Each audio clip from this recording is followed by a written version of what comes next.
여러분 안녕하십니까? SMBC 뉴스투데이입니다.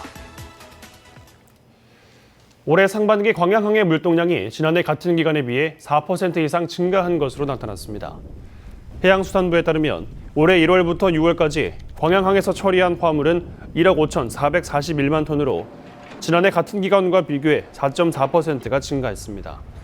또 올해 상반기 광양항의 컨테이너 물동량은 지난해 동기 대비 7.9% 늘어난 124만 TU로 환적 화물이 28.3%, 수출입 화물이 2.1%의 증가율을 기록했습니다.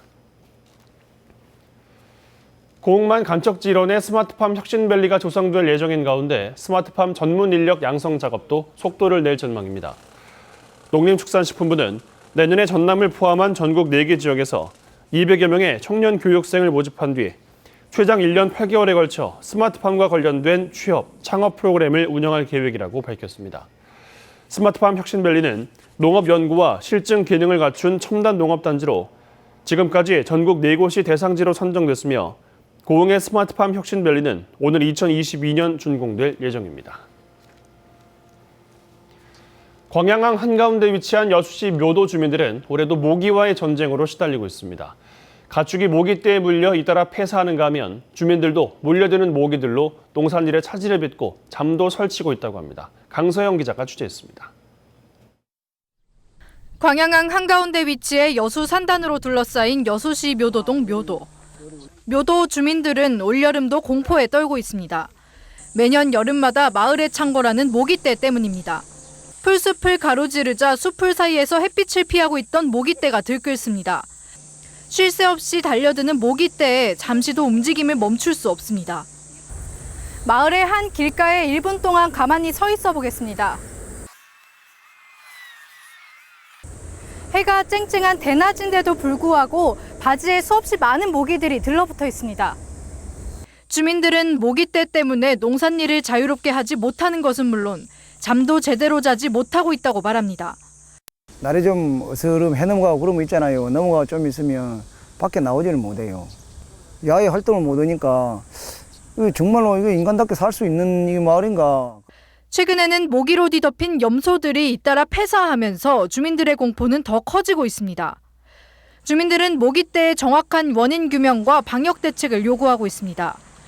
한때 모기떼의 원인으로 꼽혔던 광양항 준설토 투기장이 메워졌는데도 여전히 모기가 창궐하고 있다는 겁니다. 왜 이렇게 모기가 우리 묘대에 이렇게 많은지 그걸 알아야만 그에 대한 방역을 해서 우리 주민들이 좀 고통을 안 느끼고 살 수 있을 것 같은데.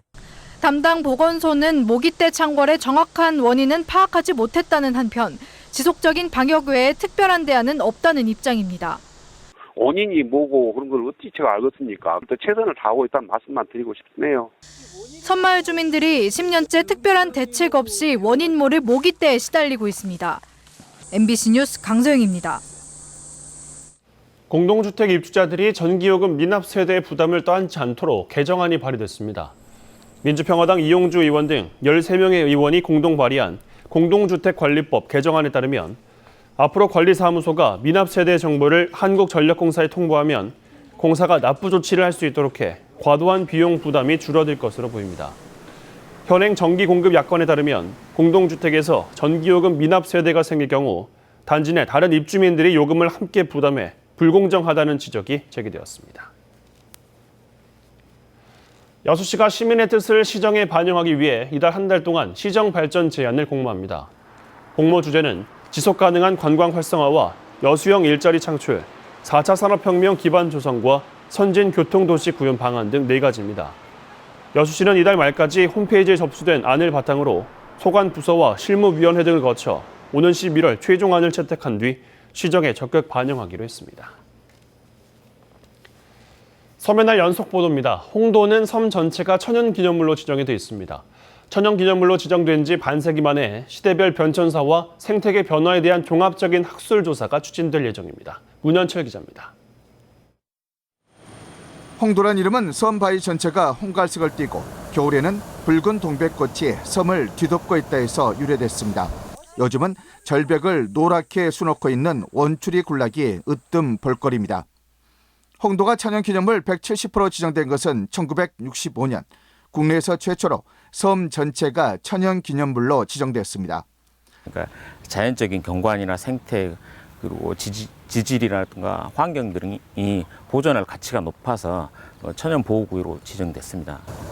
천연기념물로 지정된 지 54년 만에 문화재청 주관으로 종합학술조사가 진행됩니다. 지질 구조와 국내 서남부 섬을 대표할 수 있는 자연박물관으로 수직 단층과 경사지 측례 등의 변화 구조를 조사할 예정입니다. 또 천연기념물 지정 이후 시대별 변천사와 생태계 변화상에 대한 모니터링을 통해 관광정책의 밑그림으로 활용할 계획입니다. 홍도를 더 가꾸고 보존해서 저 세계 사람들이 누구나 한 번씩 찾아오는 그 섬 중에 섬, 대한민국의 최고의 섬으로 만들고 싶습니다. 국내 최고의 섬 관광 명소인 홍도. 반세기 만에 이루어지는 종합학술조사를 통해 아직까지도 알려지지 않은 홍도의 가치를 재발견하는 계기가 될 것으로 보입니다. MBC 뉴스 문현철입니다. 태양광 시설 허가를 두고 잡음이 끊이지 않고 있습니다. 장흥군에서는 거액을 들여 만든 농지에 태양광 시설 허가를 내주면서 주민들이 크게 반발하고 있습니다. 박영훈 기자가 취재했습니다.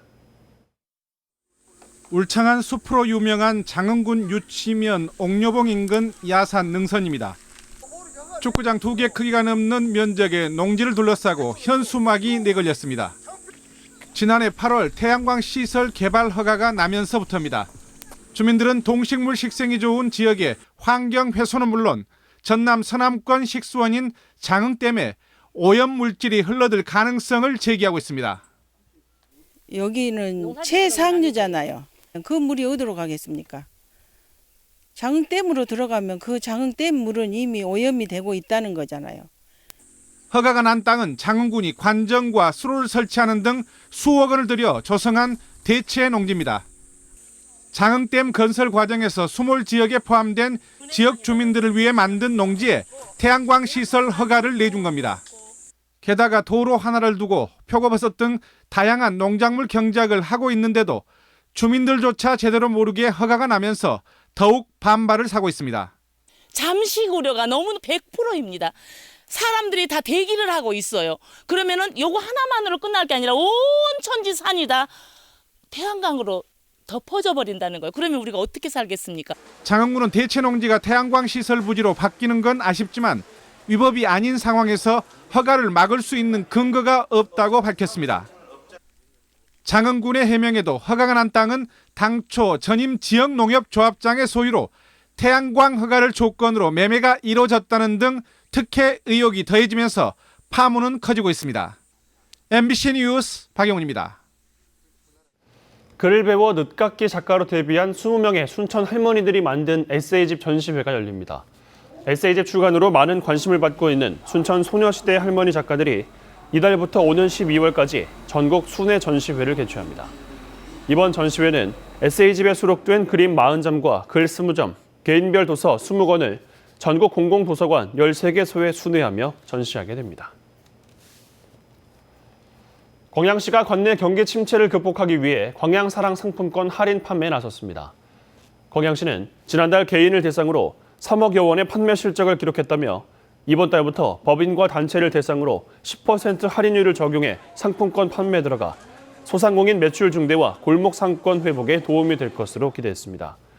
광양사랑 상품권은 지난 2008년 이후 지금까지 200억여 원이 판매됐으며 대형 할인 매장과 유흥, 사행업소 등 일부 업종을 제외하고 현금처럼 사용할 수 있습니다.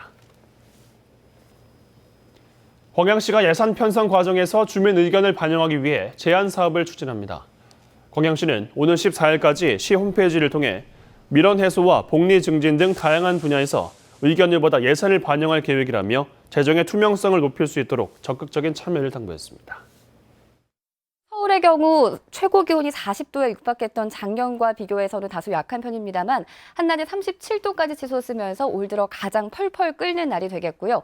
남부지방은 광주 36도, 대구 35도 등 오늘까지는 대부분 폭염 경보 기준을 웃돌겠지만 내일부터는 폭염이 다소 주춤하겠습니다. 북상 중인 8호 태풍 프란시스코가 당장 내일 남쪽부터 비를 뿌리기 때문인데요. 비는 내일 밤이면 남부지방까지 확대되겠고 모레는 서울을 비롯한 전국적으로 확대되겠습니다. 특히 바람도 강하게 불겠고요. 강원도와 충북, 영남 지방을 중심으로는 모레까지 최고 200mm 이상 많은 비가 집중될 걸로 예상돼 피해 없도록 미리미리 대비하셔야겠습니다. 현재 예상대로라면 태풍은 내일 낮이면 제주도 동쪽 해상을 지나서 밤사이 남해안에 상륙해 수요일에는 중부지방을 지날 걸로 예상되고 있는데요. 다만 우리나라 부근에서 아직 진로가 변경될 가능성이 남아있고요. 여기에 어제 9호 태풍 렉기마까지 발생을 했는데 아직 우리나라 영향 여부는 좀 더 지켜봐야 하는 상황입니다. 오늘은 오후에 중부 내륙 곳곳으로 소나기 정도만 지나겠고요. 수요일에는 서울의 낮 기온도 30도 선까지 떨어지면서 중부지방의 폭염도 주춤하겠습니다. 날씨였습니다.